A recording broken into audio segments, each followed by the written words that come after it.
എത്ര രൂപ പൃഥ്വിരാജിന് കിട്ടുമോ ആ പൈസ സെറ്റിൽ ചെയ്യാൻ പറ. അവർ സെറ്റിൽ ചെയ്യട്ടെ. ഞങ്ങൾക്ക് പണം സിനിമ കാണണ്ട. പൃഥ്വിരാജിന് മുടക്കം വന്ന എമൗണ്ട് അയാൾക്ക് കിട്ടണം. അത് കൊടുത്ത് നീക്ക് കോമ്പൻസേറ്റ് ചെയ്യും. ഞങ്ങൾക്ക് കാണണ്ട. ഞങ്ങൾക്കല്ലാതെ അറിയാം. ഞങ്ങൾക്ക് ആവിഷ്കാര സ്വാതന്ത്ര്യത്തിൽ കൂടി അറിയണ്ട. ഗുജറാത്തിൽ നടന്ന എന്തെന്ന് കാണാൻ ഇവിടെ ഒരു സ്ത്രീ ജീവിച്ചിരിപ്പുണ്ടടാ. നാറികളെ, ഇവിടെ ഒരു സ്ത്രീ ജീവിച്ചിരിപ്പുണ്ടടാ. ബലാത്സംഗം ചെയ്ത 5 മാസം വയറ്റിൽ കുഞ്ഞിനെ വെച്ചുകൊണ്ട് ബലാത്സംഗത്തിന് ഇരയായ ഒരു പെണ്ണ് ഞങ്ങൾക്ക് ജീവിച്ചിരിപ്പുണ്ടടാ. വിക്ടിമുണ്ടടാ. ഞങ്ങളുടെ കണ്ണു മുന്നിൽ 7 സ്ത്രീകളെ വെട്ടിയും കുത്തിയും കൊല്ലുന്നത് വിക്ടിമൈസ് ഒരു സ്ത്രീ ഞങ്ങൾക്കുണ്ടടാ. നിന്റെ അത് സിനിമ വേണ്ട. ഗുജറാത്തിൽ നടന്ന എന്താണെന്ന് അറിയാൻ വേണ്ടിയിട്ട്, ഗുജറാത്തിൽ എന്ത് സംഭവിച്ചു എന്നും അവിടുത്തെ ജനങ്ങൾ എങ്ങനെ മരണപ്പെട്ടു എന്നും കൃത്യമായ ധാരണ ഞങ്ങൾക്കുണ്ട്. അതിന് വ്യക്തിമായ ഒരുപാട് ആൾക്കാർ ഇവിടെ ജീവിച്ചിരിപ്പുണ്ടടാ. നാറികളെ, ഒരു പെണ്ണ് 5 മാസം ഗർഭിണിയായിരുന്നു. ആ പെണ്ണിന്റെ വയറ്റിലുള്ള കുഞ്ഞൊന്നും ജീവിച്ചിരിപ്പുണ്ട്. വ്യക്തിമാണ് അവര്, മരിച്ചു പോയിട്ടില്ല. അതിന് സിനിമ വേണ്ട, പൃഥ്വിരാജ് വേണ്ട, ലാല് വേണ്ട, ഒരു നാറികളും വേണ്ട. ഞങ്ങൾക്ക് എന്ത് സംഭവിക്കുമെന്നും ഞങ്ങൾക്ക് എന്താണ് സംഭവിക്കാൻ പോണെന്നും വ്യക്തമായിട്ട് അറിയണം. യുദ്ധനീതി പോലും ഇല്ലാതെ യുദ്ധമുഖത്തിൽ പോലും സ്ത്രീകളെ ആക്രമിക്കാൻ പാടില്ല എന്നുള്ള ആ നിയമം പോലും, ആ നീതി പോലും നിഷേധിക്കപ്പെട്ടുകൊണ്ട് ഞങ്ങളെ വേട്ടയാടി കൊന്നത് ഒരു കാലവും ഞങ്ങൾ മറക്കാൻ ഉദ്ദേശിക്കുന്നുമില്ല, മറക്കുകയുമില്ല. അതിനൊരു സിനിമയുടെ ആവശ്യം ഇസ്ലാമിയർക്കില്ല. രാജ്യവിരുദ്ധരെന്ന് നിങ്ങൾ പറയുന്ന നിങ്ങളാണ് രാജ്യവിരുദ്ധർ, രാജ്യദ്രോഹികൾ. രാജ്യത്തിന്റെ പൗരന്മാരെ കൊല്ലാനും അവിടെയുള്ള പെണ്ണുങ്ങളെയും അടുത്ത അനന്തരാവകാശികളെ പോലും വെട്ടിയും കുത്തിയും ഇല്ലാതാക്കിയ വൃത്തികെട്ട സമൂഹമാണ് സംഘികൾ. ആ സംഘികൾ ഹിന്ദുക്കളുടെ അവകാശവാദം എടുക്കണ്ട. നിങ്ങൾ അട്ടിപ്പേർ അവകാശം എടുക്കരുത്. ഹിന്ദുക്കളല്ലാതെ ചെയ്തത് സംഘികളാണ്. അതിന്റെ കൃത്യമായ എവിഡൻസ് ഉണ്ട്, കൃത്യമായ എവിഡൻസ്. ബജരംഗി പറഞ്ഞപ്പോ നൊന്തോ? ആരാണ് ബജരംഗി അതിനകത്ത് പറഞ്ഞു വിട്ടത്? എന്താണ് ബജരംഗിയുടെ മെയിൻ മോട്ടോ? എന്തായിരുന്നു? കൃത്യമായി ഞങ്ങൾക്കറിയാം. പ്രത്യേകിച്ച് മാധ്യമ പ്രവർത്തകർക്കറിയാം. അവർക്കറിയാം. അവരാരും ബോധ്യപ്പെടുത്തേണ്ട കാര്യമില്ല. രാജ്യവിരുദ്ധരെന്ന് ഒരു പ്രാവശ്യം കൂടെ ഇസ്ലാമിയർക്കെതിരെ സ്റ്റേറ്റ്മെന്റ് പറഞ്ഞാൽ തിരിച്ച് അതേ നാണയത്തിൽ കിട്ടുമെന്നുള്ളത് തർക്കമേ വേണ്ട. ആ പോക്കൃത്തനം ഇവിടെ കേട്ടുകൊണ്ടിരിക്കാൻ സൗകര്യമില്ല. ഞങ്ങളുടെ പൂർവ്വപിതാക്കന്മാർ കഷ്ടപ്പെട്ടിട്ട് നേടിത്തന്നാണ് സ്വാതന്ത്ര്യം. അത് മറന്നു പോകരുത്. ഇടയ്ക്കിടയ്ക്ക് അത് മറന്നു പോകുന്നതാണെന്ന് ഓർമ്മിപ്പിക്കേണ്ടി വരുന്നത്. 1947 ശേഷമാണ് ഇന്ത്യ നിലവിൽ തന്നെ വന്നത്. അതിനു മുമ്പ് ഇത് ബ്രിട്ടീഷ് ഇന്ത്യയാണ്. അതും മറന്നു പോകണ്ട. ഇവിടെയുള്ള പകുതിയല്ല 3/4 ഭാഗത്തിലേറെയുള്ള നവോത്ഥാനങ്ങൾ കൊണ്ടുവരാൻ ഇസ്ലാമിയർ വേണ്ടി വന്നിരുന്നു.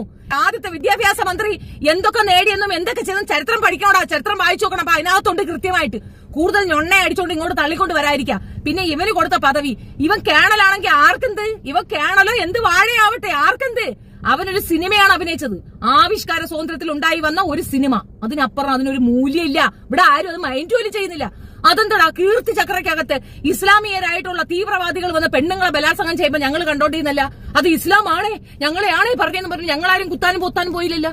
അത് ഇസ്ലാമിയർ തന്നെയല്ലേ? അത് പാകിസ്ഥാൻ സ്വദേശികളായ ഇസ്ലാമിയരാണ്. ഞങ്ങൾക്കെങ്ങും കടിച്ചില്ലല്ലോ. ഞങ്ങൾ അതിനെ അപലപിക്കുകയാണ് ചെയ്തത്. ഞങ്ങളാരും ഇത് സംഖ്യകൾ പൊങ്ങി എഴുന്നള്ളുന്നേക്ക് നടക്ക് ബോയ്ക്കോട്ട് ചെയ്യണം, അഭിനയിച്ചവനെ തീർക്കണം, അത് ശരിയല്ല എന്നാരും പറഞ്ഞില്ല. കീർത്തി ചക്രയിൽ അങ്ങനെയുണ്ട്. അതിനേക്കാൾ വൾഗറായ സ്ത്രീകൾ ആക്രമിക്കപ്പെടാറുണ്ട് എന്നാണ് സപ്പോർട്ടാണ് പറഞ്ഞത്. അതെന്താ തിരിച്ചു കിട്ടുമ്പോ നോവുന്നേ? നിനക്കൊക്കെ ആവിഷ്കാര സ്വാതന്ത്ര്യത്തിന്റെ പുറത്ത് ഇസ്ലാമിനെ അടിക്കാം, ഇസ്ലാമിയരെ റേപ്പിസ്റ്റ് ആക്കാം, അത് കുഴപ്പമില്ല.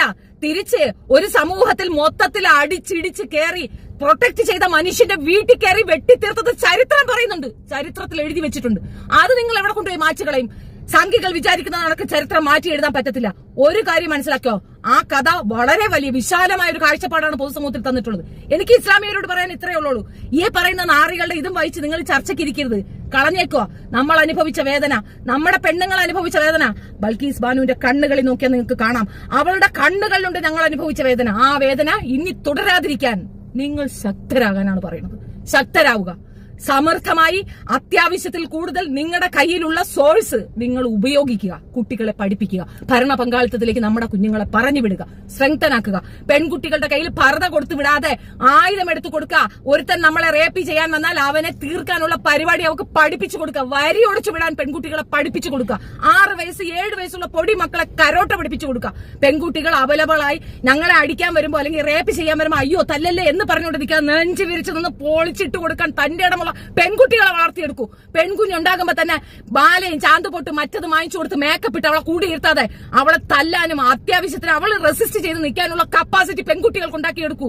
വരും കാലഘട്ടത്തിൽ നമ്മൾ നേരിടാൻ പോകുന്നത് അത്രയും ഭീകരമായ വിവേചനങ്ങളാണ്. അത്രയും ഭീകരമായ പ്രശ്നത്തിലേക്കാണ് നമ്മൾ നടന്നുകൊണ്ടിരിക്കുന്നത്. നമ്മുടെ പെൺകുട്ടികളെ പഠിപ്പിക്കുക മാത്രമല്ല കായികപരമായി അവരെ ശക്തരാക്കി വെക്കുക. പഴയകാല സിനിമകളോ ബാഹുബലിയോ ഒക്കെ കണ്ടിട്ട് നമ്മൾ പെൺകുട്ടികൾ അങ്ങനെ കാൽക്കുലേറ്റ് ചെയ്യരുത്. അണിഞ്ഞൊരുങ്ങി സെക്സിന് മാത്രമുള്ള ടോയ്സ് ആയിട്ട് പെൺകുട്ടികളെ കാറ്റഗറൈസ് ചെയ്യാതെ നമുക്കൊപ്പം തോളോട് തോൾ അവരെ ചേർത്ത് പിടിക്കൂ. അവർക്ക് പറഞ്ഞു കൊടുക്കൂ, വന്നാൽ ഇങ്ങനെയാണ് പെരുമാറേണ്ടത്, ഇന്ത്യയിലാണുള്ളത്. മെജോറിറ്റി ഉള്ള ഝാൻസി റാണി ഉൾപ്പെടെയുള്ള പെണ്ണുങ്ങൾ, ഉണ്ണിയാർച്ചയുള്ള പെണ്ണുങ്ങൾ വന്നിട്ടുണ്ട്. കരുത്തരാണോ ശക്തരാണെന്നോ അവരിലൂടെ നമ്മൾ തെളിയിച്ചിട്ടുണ്ട്. നമ്മുടെ പെൺകുട്ടികളെ അതേ ലെവലിൽ വളർത്തിക്കൊണ്ടുവരികയാണ് വേണ്ടത്. അല്ലാതെ ഈ വായി നോക്കികൾ പറയുന്നത് കേട്ടിട്ടല്ല. ഇവന്മാർക്കൊരു ന്യായം, നമുക്കൊരു ന്യായം എന്ന് പറയുമ്പോൾ നിശബ്ദരായി ഇരിക്കുന്നതും തെറ്റ് തന്നെയാണ്. തിരിച്ച് പറയാനോ സംസാരിക്കാനോ പറ്റില്ല. അടിച്ചണ്ണാക്കി കൊടുത്തു എന്നൊക്കെ പറഞ്ഞ് കമന്റ്സ് ഒക്കെ കണ്ടു. എന്തണ്ണാക്കി കൊടുക്കുന്നു? എന്താണ് അണ്ണാക്കി കൊടുത്തത്? നിങ്ങളുടെ നിസ്സഹായ അവസ്ഥ അവൻ ഫിലിമാക്കി ഇവിടെ വെച്ചിരിക്കുന്നത്. നിങ്ങൾ എത്ര നിസ്സഹായരായിരുന്നു ആ ഫിലിമിനകത്തുണ്ട്. ആ നിസ്സഹായ അവസ്ഥ നിങ്ങളിലേക്ക് ഇവിടെ വരാൻ അധിക നേരമില്ല എന്ന് വ്യക്തമായി ആ സിനിമ പറയുന്നുണ്ട്. അത്രേ ഉള്ളൂ. നിങ്ങൾ അത്രയ്ക്കേ ഉള്ളൂ. കൂട്ടം കൂട്ടമായി കോളനി പോലെ നിങ്ങൾ താമസിക്കുന്നിടത്തേക്ക് അവർ ഇരച്ചു കയറും. നിങ്ങളെ സംരക്ഷിക്കാൻ നിങ്ങൾക്കൊപ്പം നിൽക്കുന്ന ഹിന്ദുമത വിശ്വാസികളെ പോലും അവർ തച്ചോടക്കും. പെറ്റ തള്ളയെ ചവിട്ടുന്നത് കണ്ടില്ലേ അതിനകത്ത്?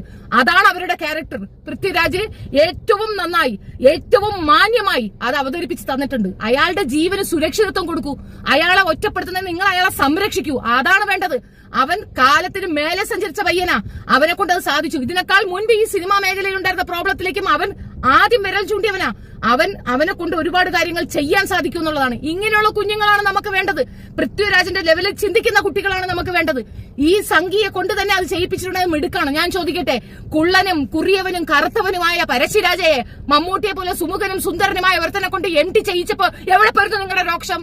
എവിടെ പോയിരുന്നു നിങ്ങളുടെ രോഷം? രാജ്യദ്രോഹിയായ ഒരു മനുഷ്യനെ കൊണ്ട്, ഈ രാജ്യം സ്നേഹിയായ ഒരു മനുഷ്യനെ വെച്ച് ആ പടം പിടിച്ചപ്പോ എവിടെ പോയിരുന്നു നിങ്ങളുടെ രോഷം? ഞങ്ങളാരും കണ്ടില്ലെന്ന് വിചാരിക്കുന്നു. സിനിമാ മേഖല മാത്രമല്ല, ചരിത്രം കൂടെ പഠിക്കണം മനുഷ്യർ. ചരിത്രവും കൂടെ പഠിപ്പിച്ചു കൊടുക്കണം. നമ്മുടെ കുഞ്ഞുങ്ങൾക്ക് കൊടുക്കേണ്ടത് ചരിത്ര പഠനമാണ്. ഇതൊരു പഠിപ്പാണ്. അതിന്റെ ഏറ്റവും മോശപ്പെട്ട വശം അനുഭവിച്ച മനുഷ്യരാണ് നമ്മൾ.